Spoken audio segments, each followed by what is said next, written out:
Week 4 brought a new training module, Zero Gravity Operations.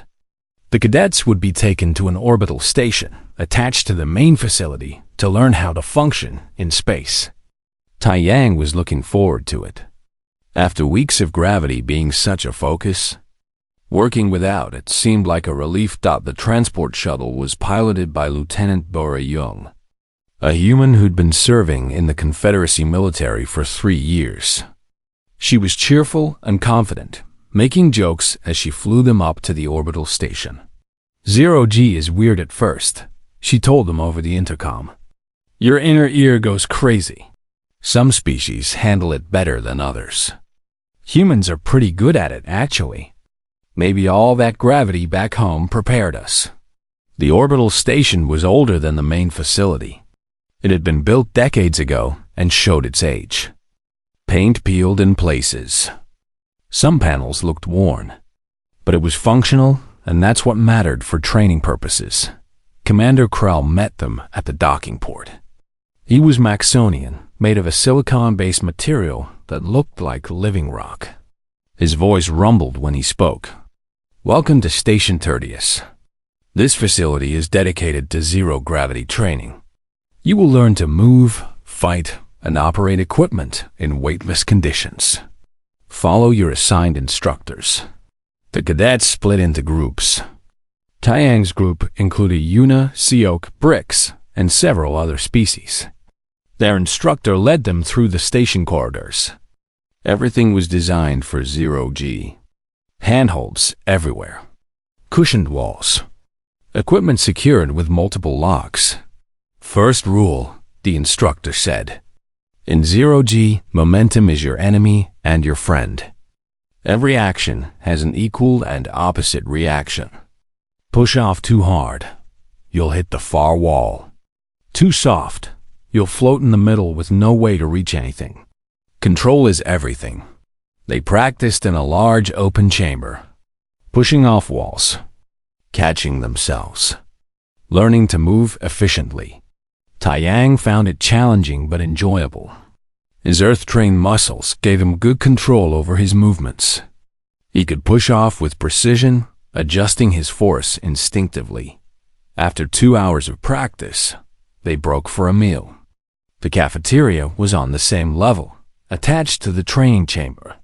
They were eating when the alarm sounded loud, harsh, emergency tones that made everyone freeze. "Structural failure in Module 7, a computerized voice announced. "Evacuate Module 7 immediately. Emergency crews respond." Commander Krell's voice came over the intercom. "All cadets remain in your current locations. This is not a drill. Instructors, secure your groups and await instructions." Their instructor looked worried. "Module 7 is the old training section. 30 cadets are in there right now." Through the walls, they could hear the emergency response. Crews rushing past. Shouted orders. The thud of equipment being moved. Tai Yang stood near the window, trying to see what was happening. "Can we help?"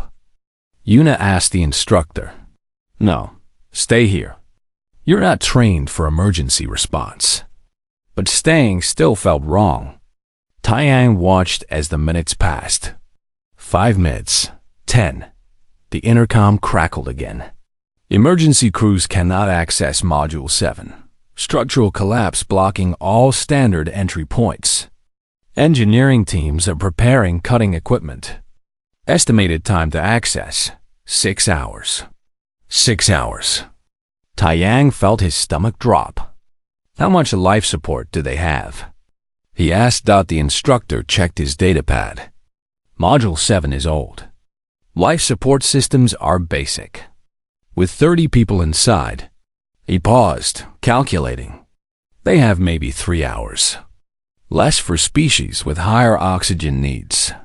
So they'll die before we can reach them?" Brix said. The instructor didn't answer. He didn't have to. Tai Yang moved toward the door. "Where's Commander Krell?" "Cadet, you need to stay here," the instructor ordered. "People are dying," Tai Yang said. "I need to speak with the commander." He left before the instructor could stop him. Yuna and Seok followed. They found Krell in a command center, surrounded by screens and frantic crew members. A schematic of Module 7 showed on the main display. A support beam had collapsed, blocking the main entrance and damaging the walls. "Commander," Taiyang said. Krell turned. "Cadets should not be here. How much does that beam weigh?" Taiyang pointed at the collapsed support on the schematic. "The one blocking the entrance. 840 kilograms, Krell said. "Why? Can it be moved manually?" "No," Krell said immediately. "Impossible. We need hydraulic equipment. That's why it will take 6 hours. We have to bring the equipment from the main facility." 840 kilograms, Taiyang repeated. He did quick math in his head. In 0G, weight didn't matter. Mass did. Momentum and inertia. But with enough people applying force, how thick is it? How long? Krell looked confused but checked his data. 4 meters long. 20 centimeters diameter. "Why are you asking these questions?" "Because we can move it," Taiyang said. The command center went quiet. Everyone stared at him. "Explain," Krell demanded. "In 0G, the beam has no weight," Taiyang said. "It has mass, yes, inertia, but no weight. On Earth, 840 kilograms would be impossible for one person. But here, in 0G, it's about applying force correctly, coordinating movement.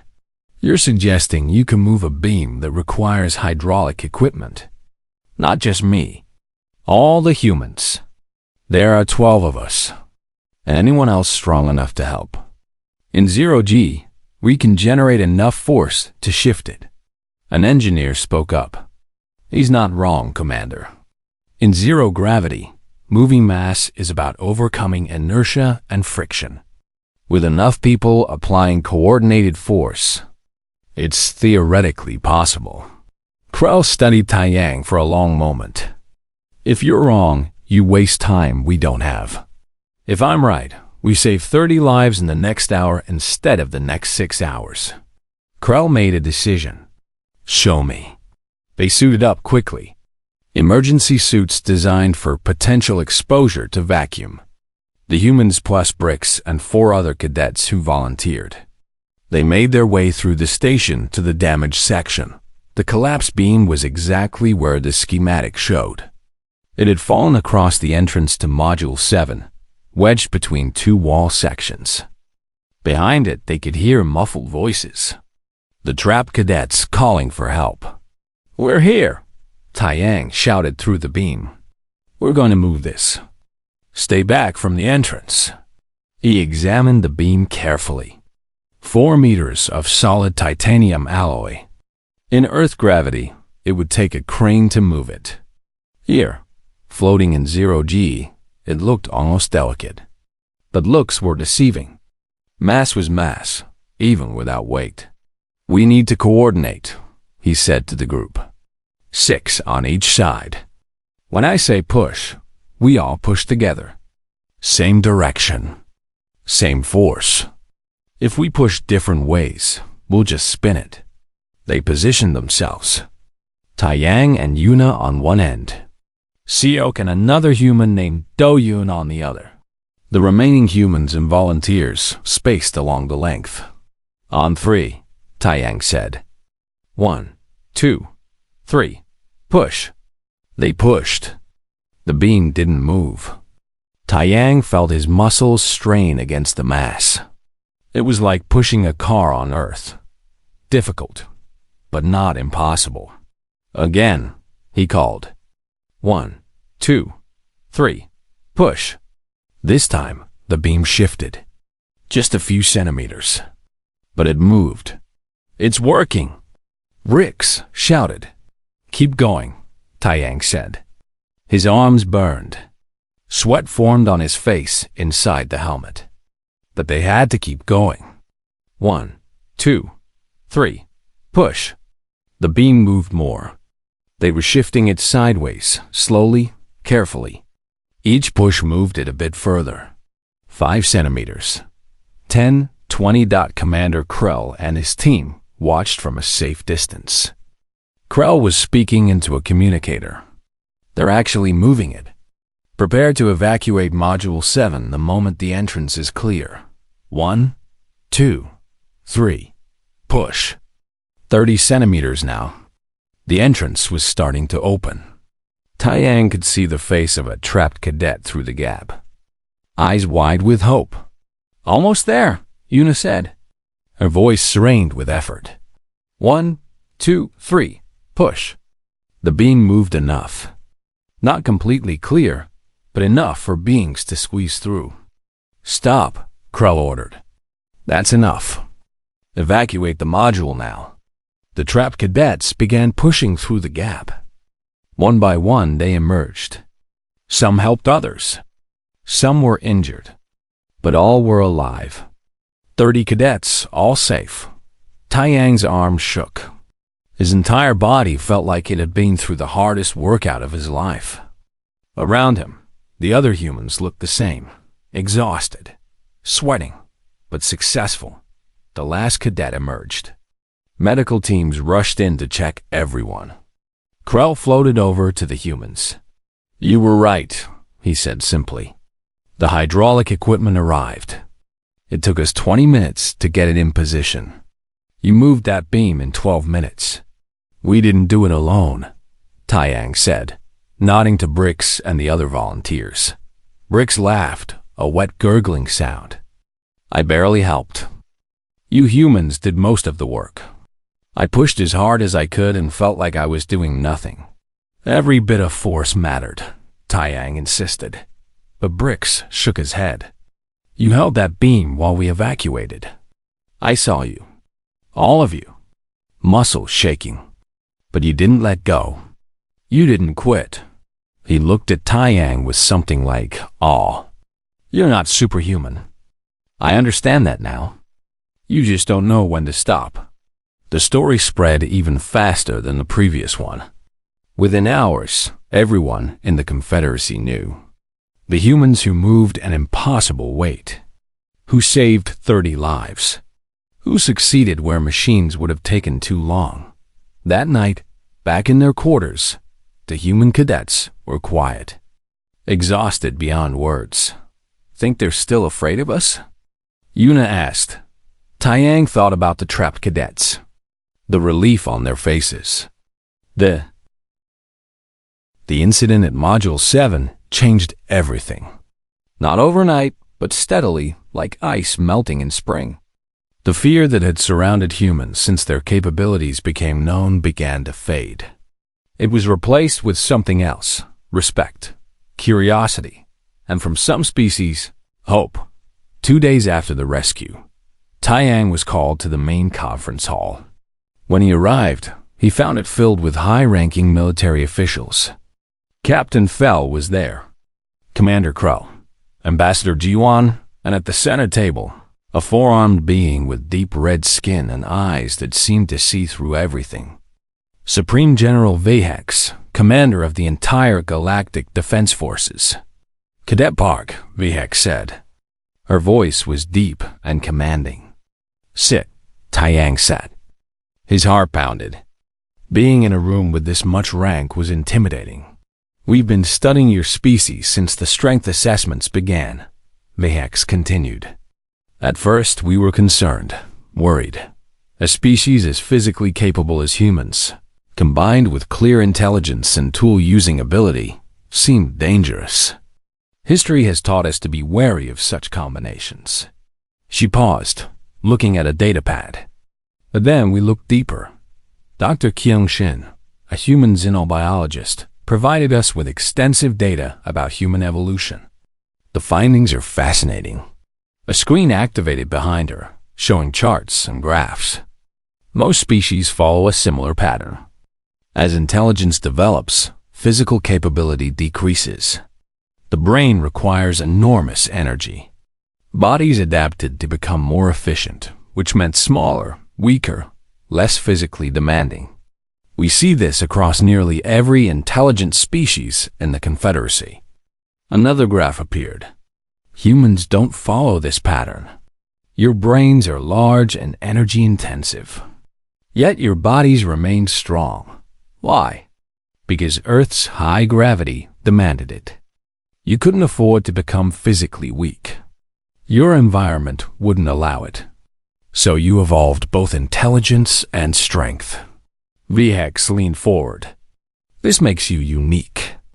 Not superior. Not inferior. Simply unique. And uniqueness, Cadet Park, is valuable. I don't understand, General, Taiyang said carefully. You asked about limits, VHEX said. That first day of training? A simple question. But it revealed something about human psychology. Most species accept limits when they're told what they are. You question them. You push against them. You ask why and what if instead of simply accepting. Is that wrong? Taiyang asked. No, VHEX said firmly. It's exactly what we need. The Confederacy has grown comfortable. We accept our protocols because they work for most species. We don't push boundaries because most species can't push them. But comfort leads to stagnation. You humans, you're uncomfortable with stagnation. Ambassador G1 spoke up. The General has a proposition. Not just for you, but for all human military personnel. The rescue at Module 7 proved something, VHEX said.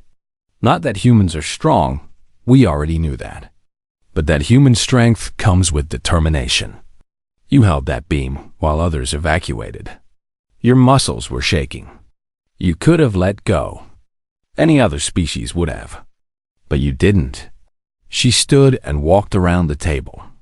Brix, the Thorian cadet, said something interesting in his report. He said, humans don't know when to quit. He meant it as an observation, but I see it as a strength. You push past pain, past exhaustion, past what your body tells you is possible. This combination of physical capability and mental determination is rare. What do you want from us, General? Taiyang asked. I want to change how we train, VHEX said. Not just humans. All species. I want to incorporate human training philosophy into Confederacy protocols. The idea that limits can be questioned. That maximums might not be maximum. That with proper progression and determination, species can exceed what they think is possible. Captain Thel added, we've already seen results. The cadets who've been training with human design programs have improved beyond predictions. Species who struggled with physical requirements are meeting them now. Not because they got stronger overnight, but because they learned to push past mental barriers. You're asking me to help design training programs? Taiyang said. Not just you, VHEX replied. All the humans here, and others will bring in. Instructor Minji has already submitted proposals. Medical Officer Hana has provided physiological data. We want to create a new division. Specialized training focused on pushing limits safely but effectively. There will still be opposition, Ji-won warned. Councillor Dreth and his supporters haven't disappeared. But the rescue shifted public opinion dramatically. It's harder to fear someone who just saved lives. VHEX nodded. Dreth argues that human strength is dangerous. He's not entirely wrong. Any capability can be dangerous if misused. But I believe the greater danger is stagnation. The Confederacy needs to evolve. Humans can help us do that. The meeting continued for another hour. They discussed details, timelines, proposals. By the end, Tyan's head was spinning with information. When he was finally dismissed, he walked back to his quarters in a daze. Yuna met him in the corridor. Well, what did they want? Taiyang told her everything. She listened quietly, her eyes growing wider. They want us to teach the entire Confederacy to train like humans? She said finally. Not exactly like humans, Taiyang corrected. They want us to teach the philosophy. Question limits. Push boundaries. Try harder. Each species will train differently based on their physiology. But the approach will be similar. That's huge, Una said. I know. They walked in silence for a moment. Then Una laughed. Remember the first day? When you asked about limits? If you'd known where that question would lead, I'd probably have kept my mouth shut, Taiyang admitted. But he smiled. Although maybe not. It was a fair question. Over the next month, changes began to happen. Instructor Minji worked with other instructors to redesign training protocols. The focus shifted from meeting minimums to exceeding expectations. Safety remained paramount, but the definition of safe maximum was re-evaluated for every species. Dr. Kyung Shin, the xenobiologist who'd provided the human evolution data, arrived at the facility. She was energetic and talkative, excited to study how different species responded to new training methods. Every species has untapped potential, she explained to a gathered group of instructors. Evolution optimizes for survival, not maximum capability. Most species never push themselves to true limits because they don't need to.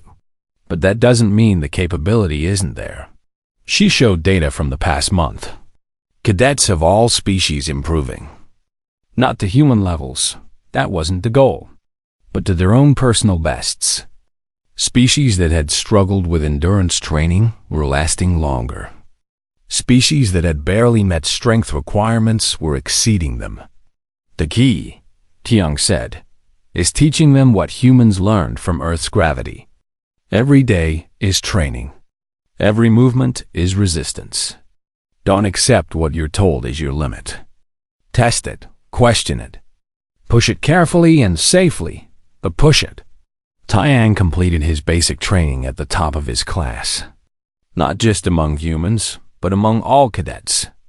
His final evaluation praised his physical capabilities, but emphasized his leadership and teaching skills. The evaluator noted, Cadet Park embodies the principle of questioning limits. He has helped numerous cadets of various species exceed their own expectations. The graduation ceremony was huge. Families from dozens of worlds attended via video link. For humans, it was especially meaningful. They were the first of their kind to complete Confederacy military training. The first, but Taiyang knew not the last. After the ceremony, Supreme General V. Hex approached him personally. Cadet Park, you've been offered multiple assignments. Security details, tactical units, training facilities. All good options, but Taiyang sensed there was more. But I have a different offer.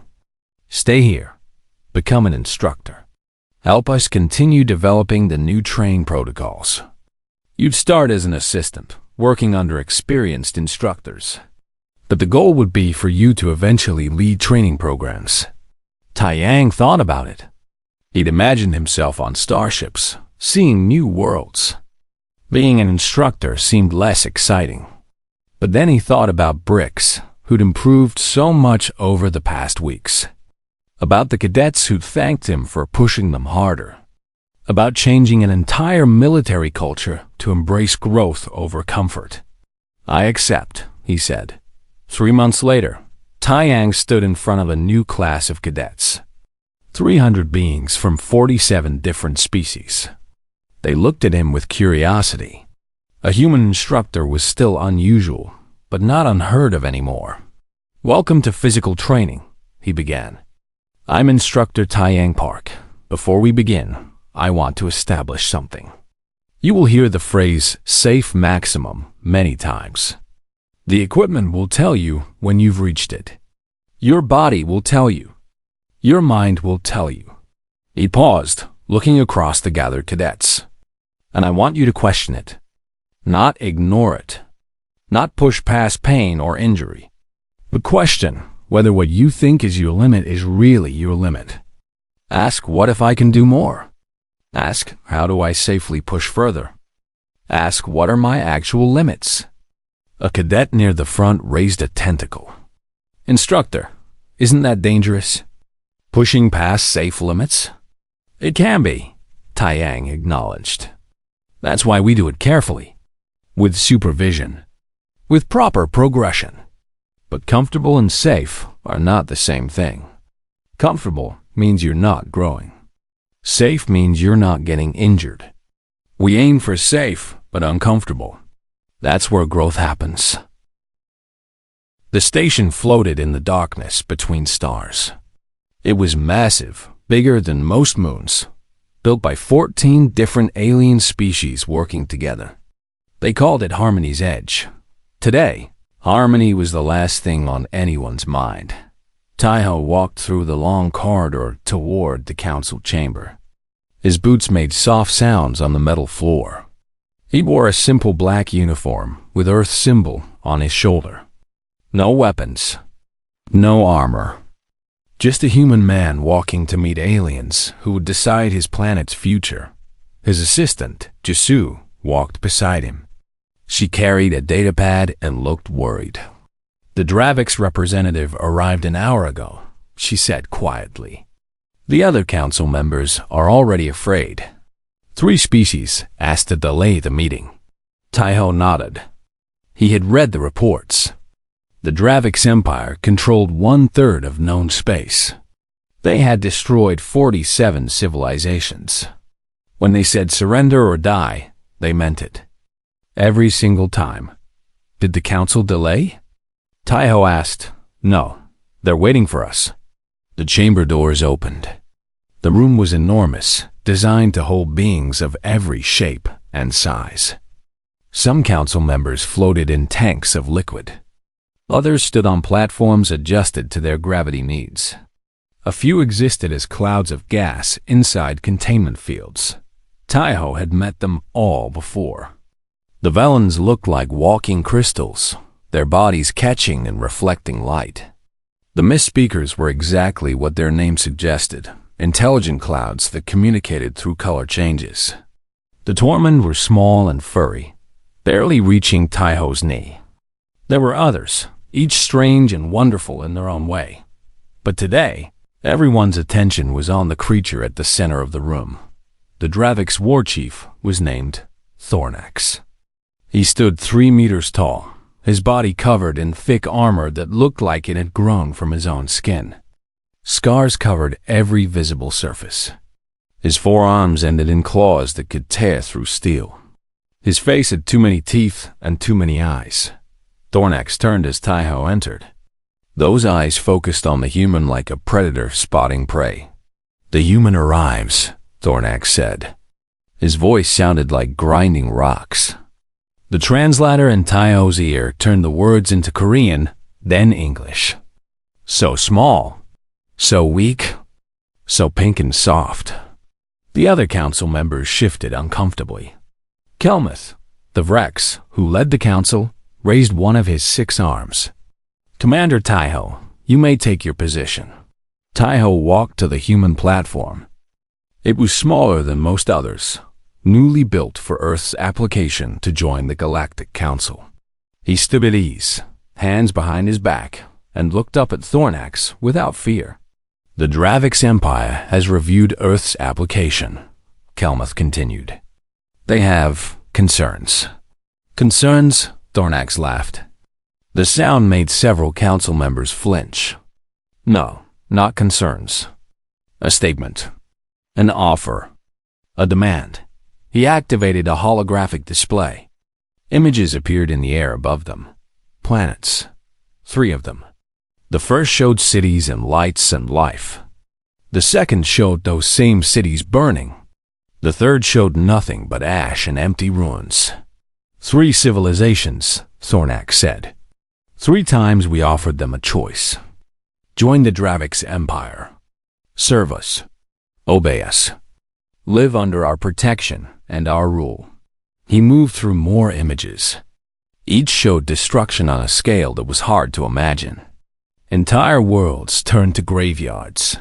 3 civilizations refused, Thornax continued. They chose pride over wisdom. They chose death over service.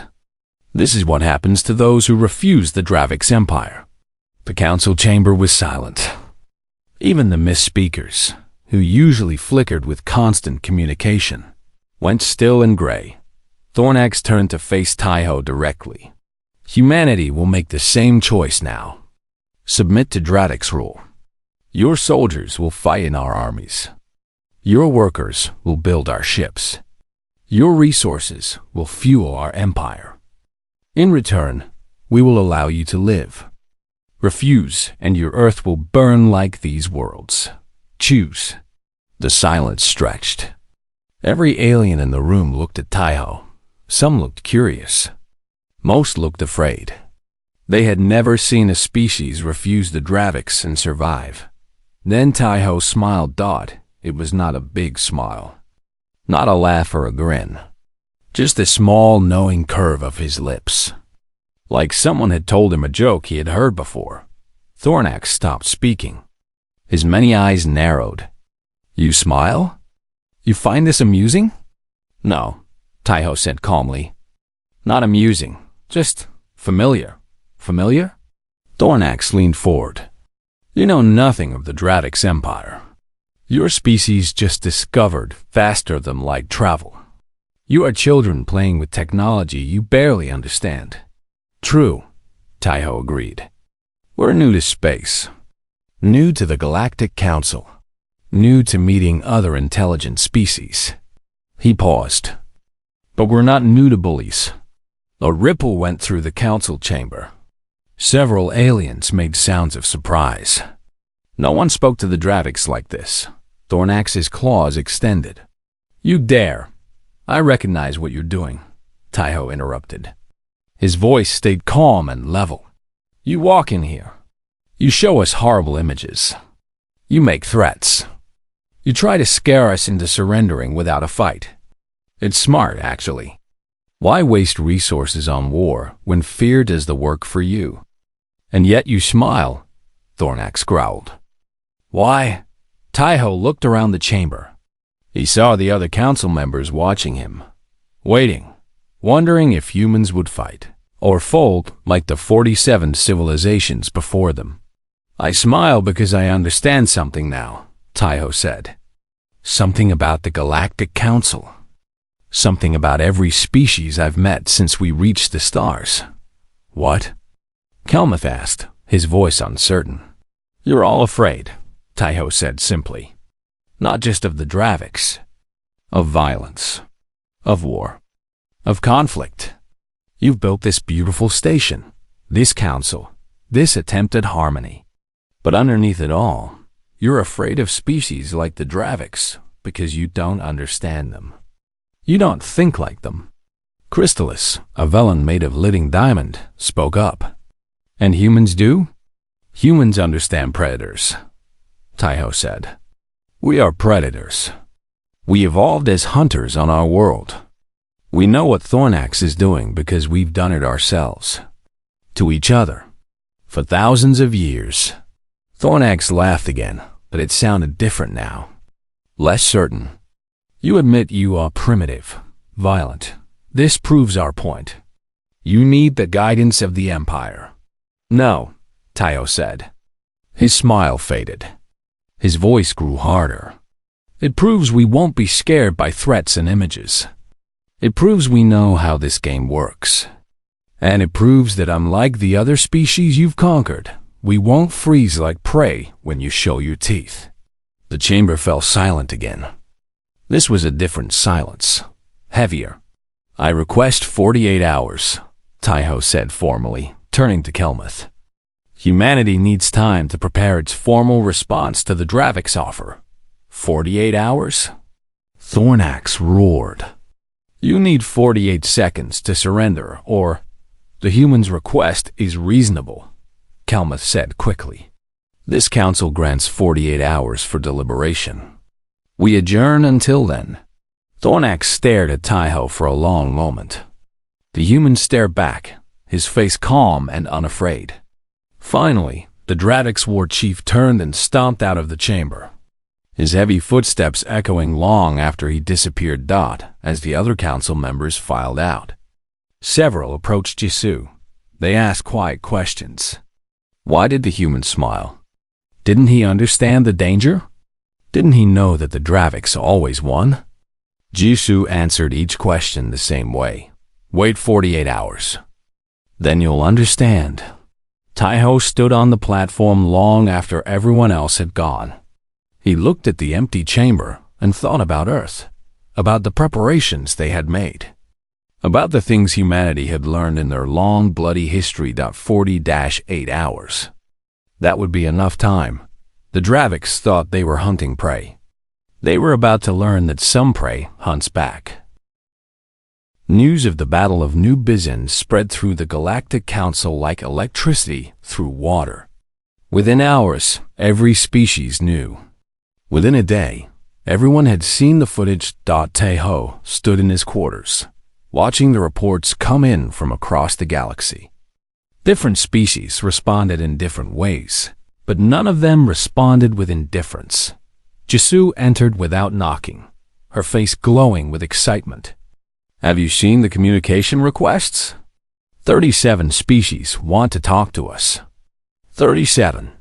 Some are offering trade agreements. Some want technology exchanges. 3 have asked about defense treaties. And the Draviks? Taiho asked. Jisoo's excitement faded. Silent. No official statement. But our intelligence says they're moving more ships toward their borders with human space. This isn't over. It was never going to be over quickly, Taiho said. He turned off the displays and straightened his uniform. The council meeting starts in 1 hour. Is everything ready?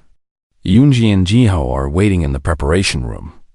They have all the data we need. The council chamber felt different when Taiho entered this time. The atmosphere had changed. Where before there had been fear and uncertainty, now there was tension and curiosity. The alien council members watched Taiho with new eyes.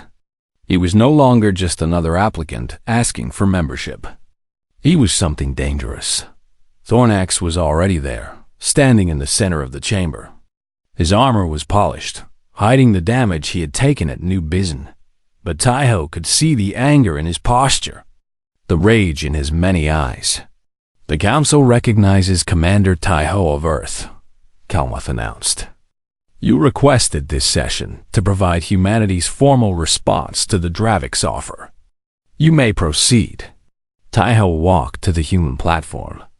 Behind him, 2 more humans entered the chamber. Yoonji, a historian in her 50s with gray hair and sharp eyes. And Jiho, a military strategist who had spent 20 years studying alien warfare tactics. Thank you, Council Leader, Taiho began. Humanity has considered the Dravik's offer carefully. We have reviewed the evidence presented. We have consulted with our leaders on Earth, and we have prepared our response. He paused, looking at each council member in turn. Our answer is no. Humanity will not submit to Dravik's rule. We will not serve their empire. We will not surrender our freedom or our future. Thornax stepped forward. You speak with confidence for a species that just barely survived our smallest attack force. That was 3 ships. We have 3,000. Do you understand the difference? We do, Taiho said calmly. Just as we understand that those 3 ships retreated, that they were damaged, that they failed in their mission to conquer one small human colony. A temporary setback, Thornax growled. The Dravik's empire has conquered 47 civilizations. What makes you think humanity will be different? Because we are different, Yoonji said, stepping forward. May I address the council? Kalmuth nodded. You may speak. Yoonji activated a holographic display. Images appeared showing human history. The Dravik's empire has conquered 47 civilizations in 300 years. Impressive. Humanity has fought over 17,000 wars in our recorded history. Not between species. Between ourselves. She showed images of ancient battles, medieval sieges, modern warfare, conflicts that span continents and generations. The longest war in human history lasted 116 years, Yoonji continued. The most destructive killed nearly 70 million people and still didn't end in surrender. We have cities that have been under siege for years and refuse to yield even when starving. We have soldiers who fought until the last bullet, the last blade, the last breath. More images appeared. Forests burning from chemical weapons. Cities reduced to rubble. Oceans poisoned by industrial warfare. Humans wage war in ways that destroy everything, including ourselves, Yunji said. We use weapons that make planets uninhabitable. We create diseases that kill indiscriminately. We build bombs that can end all life on Earth. The council chamber was completely silent. Several aliens looked disturbed by the images. Why do you tell us this? Crystallis asked quietly. This makes you sound like monsters.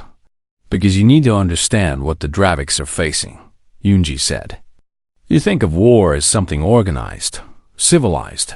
An army conquers, a government surrenders. Life continues under new management. But humans don't fight civilized wars when survival is at stake.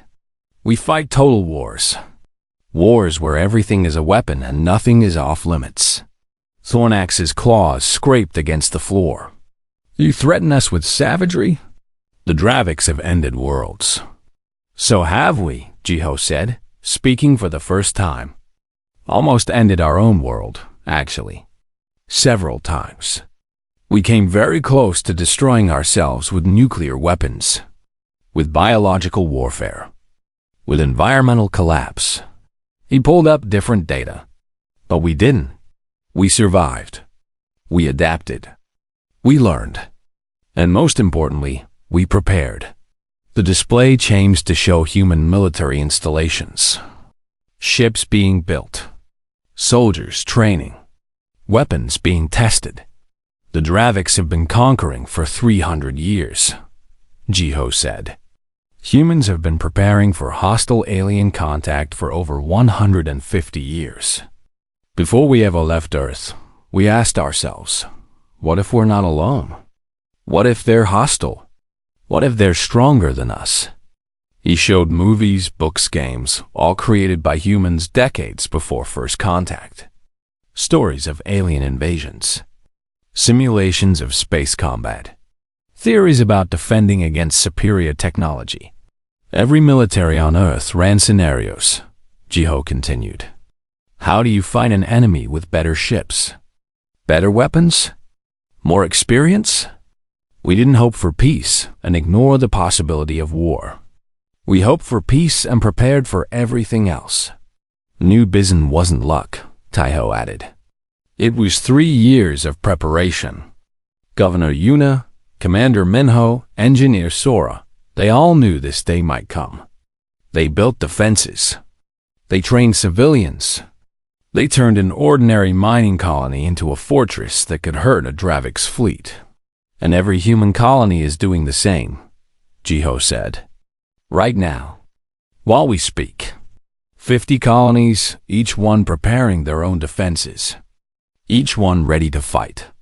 The Draviks can attack them one at a time, and each time they'll bleed.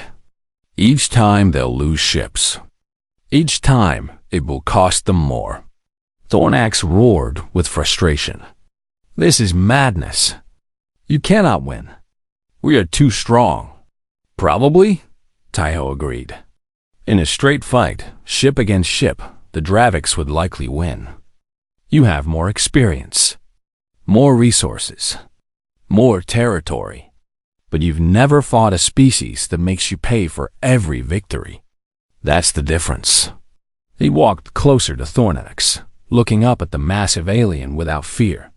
The 47 civilizations you conquered either surrendered immediately or died quickly. They fought civilized wars with rules and limits. Humans don't have those limits when our survival is threatened. We will fight for decades, generations. We will make every battle cost you ships and soldiers and resources. We will make conquering humanity so expensive that even victory feels like defeat. You would sacrifice everything. A misspeaker named Vaporized. Destroy your own worlds rather than accept defeat? We would rather burn our colonies ourselves than let the Draviks take them intact, Jiho said bluntly. That's not a threat. That's a fact. It's in our contingency plans. If a colony can't be defended, we evacuate everyone we can and destroy everything of value. The Draviks get nothing but rubble. The council chamber erupted in shocked murmurs. Several species seemed horrified by this revelation. This is why we smiled, Taiho said, addressing the entire council. When Thornax walked in here trying to scare us, I smiled because I recognized the tactic. I knew humans wouldn't respond the way the Draviks expected. We don't freeze in fear.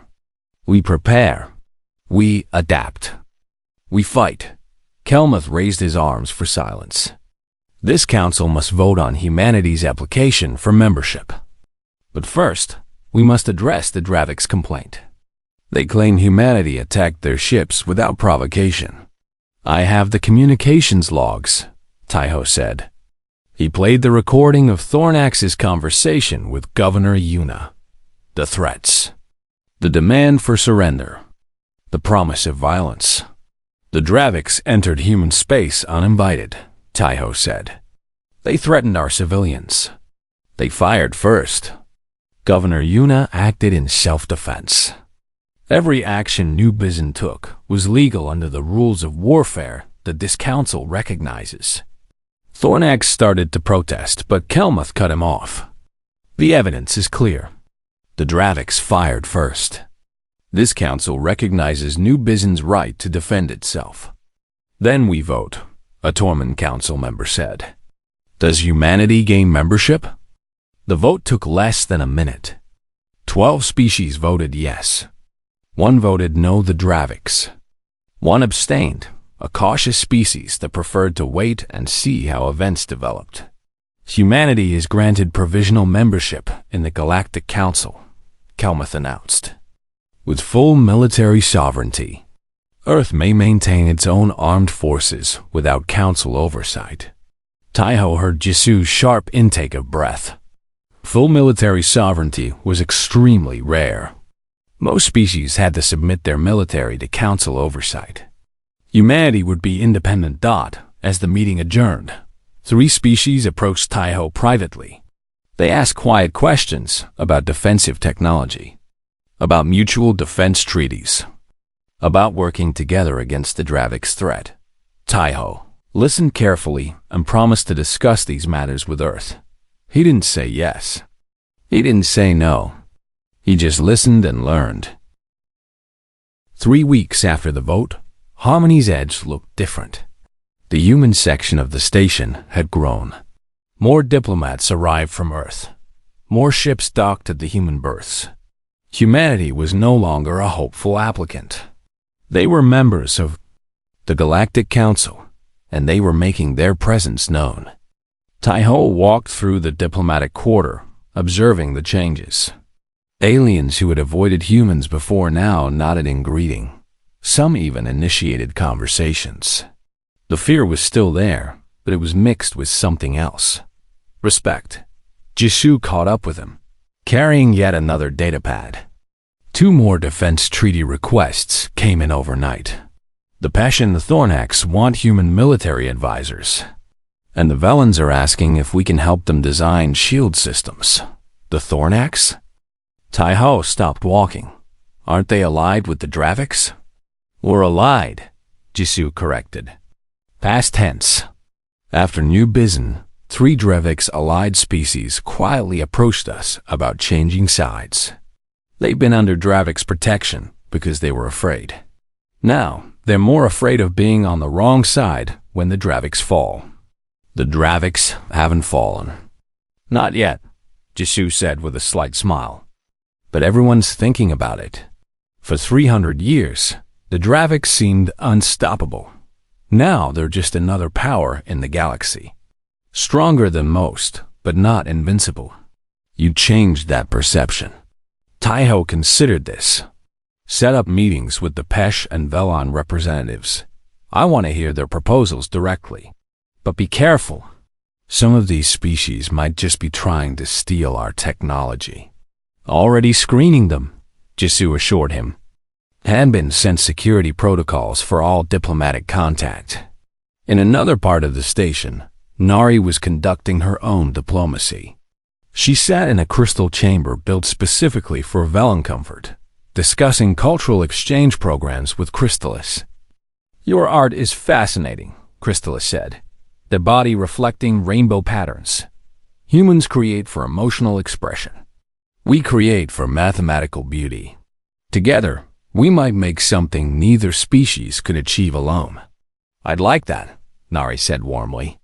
"Art doesn't need weapons or treaties, just understanding." "Yet you arrived on a warship," Crystallis observed. "We hope for peace," Nari said, echoing words she'd heard from Taiho. "We prepare for war. Both can be true at the same time." Crystallis's colors shifted to a thoughtful blue. "This is difficult for us to understand. The Velens have never fought a war. We have conflicts, yes, but we resolve them through counsel and compromise. Violence is foreign to us." "It's foreign to us too," Nari said gently. "Or at least, we wish it was. Humans don't enjoy war. We just know how to fight when we must." Meanwhile, Seijin was working with Vapor and several Misspeaker scientists in a research facility. They were studying human and alien technology, looking for ways to combine their different approaches. "Your material science is remarkable," Vapor said, their form shifting through several colors. "You compress and strengthen matter in ways we never imagined. And your energy manipulation is far beyond anything Earth has achieved," Seojin replied. "If we could combine Misspeaker energy systems with human structural engineering, we could build ships that are both stronger and more efficient." "The Draviks would not like that," another Misspeaker named Current said quietly. "No," Seijun agreed. "They wouldn't, but that's not our problem. Science isn't about what makes one empire comfortable. It's about learning and growing together." Back in the council chamber, a formal session was underway. The topic was trade regulations, boring but necessary work. Taiho sat in the human seat, listening to various species debate import taxes and shipping routes. The Dravik seat was empty. Thornax had left Harmony's Edge after the vote, returning to Dravik space without comment. Official communications between the Dravik's empire and humanity had ceased entirely. But unofficial communications continued. Intelligence reports reached Taiho daily. The Draviks were building more ships, training more soldiers, moving resources toward their border with human space. They were preparing for something. Humanity was preparing too. Every colony now had defensive systems similar to New Bizan. Shipyards worked around the clock building new vessels. The military ran constant training exercises. But both sides also knew that war would be costly. The Draviks had learned humans would fight back. Humans had learned the Draviks had nearly unlimited resources. Neither side was eager to start a conflict that might last decades. This tense peace, Taiho thought, was better than the alternative. For now, after the council session, Kelmuth asked Taiho to stay behind. The Vrex leader waited until the chamber emptied before speaking. "I must ask you something," Kelmuth said. "A personal question, not an official one." "Go ahead. Did you know? When you first entered this chamber, when Thornax tried to intimidate, did you know that New Bizan could defend itself?" Taiho considered the question carefully. "I knew we had prepared. I knew we had built defenses. I knew we wouldn't surrender without fighting. But did I know for certain we would win? No. Yuna and Minho and Sora could have failed. The Draviks could have overwhelmed them. New Bizan could have fallen. Yet you smiled. I smiled because I knew we would try. That's the difference between humans and the species the Draviks conquered. We don't need certainty of victory to fight. We just need a reason to stand up." Kelmath's 6 arms moved in what Taiho had learned was their equivalent of a nod. This frightens many council members. A species that fights without certainty of winning. It should frighten them more if we fought without caring about the cost, Taiho said. We're not monsters. We don't want war. We just refuse to be victims. 2 days later, Taiho received an unexpected message. Thornax wanted to meet, privately. On neutral ground, Jisoo was immediately suspicious. It could be a trap. The Draviks aren't known for their diplomatic meetings. It could be, Taiho agreed. But refusing would show weakness. Send a message back. I'll meet him, but only in a public location with full security protocols. They met in an observation lounge that overlooked the stars. The room was large and empty, designed for species that needed space. Security cameras covered every angle. Both Taiho and Thornax came alone, but armed guards waited outside. Thornax looked different. The armor was the same, the scars were the same, but something in his posture had changed. He seemed less certain, less overwhelming. You wanted to talk, Taiho said, standing by the window. He didn't offer a greeting or extend courtesies. This wasn't a friendly meeting. I have a question, Thornax said. His voice still sounded like grinding rocks, but quieter than before. When you smiled, in the council chamber. Why? Taiho had expected this question eventually. I smiled because I recognized what you were doing. Intimidation. Fear tactics. Threats. I've seen it before. Just from humans instead of aliens. You saw through it. Yes, because humans invented it. We've been scaring each other into submission for thousands of years. Sometimes it works. Sometimes it doesn't. It depends on whether the target is already afraid or already ready. Thornax moved to the window, his massive form blocking out the stars. The Draviks Empire has conquered 47 civilizations using those tactics. Why didn't they work on humans? Because you tried to scare a species that has spent its entire history preparing for something scary. Taiho said simply. We wrote stories about alien invasions before we even reached space. We imagined hostile first contact in 1,000 different ways. When you walked into that council chamber, you weren't introducing us to a new fear. You were confirming one we already had. And you were ready. We were ready. Not just New Bizen. Every colony, every ship, every soldier. We've been ready since the day we looked up at the stars and wondered who else was out there. Thornax was quiet for a long moment. The Draviks Empire will not forget New Bizen. My superiors demand revenge. They want humanity crushed for daring to resist. I know, Taiho said. We're preparing for that too. But I tell you something, human commander. Something the Empire doesn't want to hear. Thornax turned to face Taiho directly. Revenge is expensive. The 3 ships you damaged will take months to repair. The soldiers you killed cannot be replaced quickly.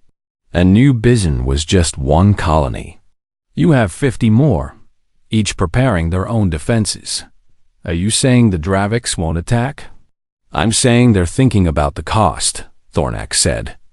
The 47 species we conquered either surrendered immediately or died quickly.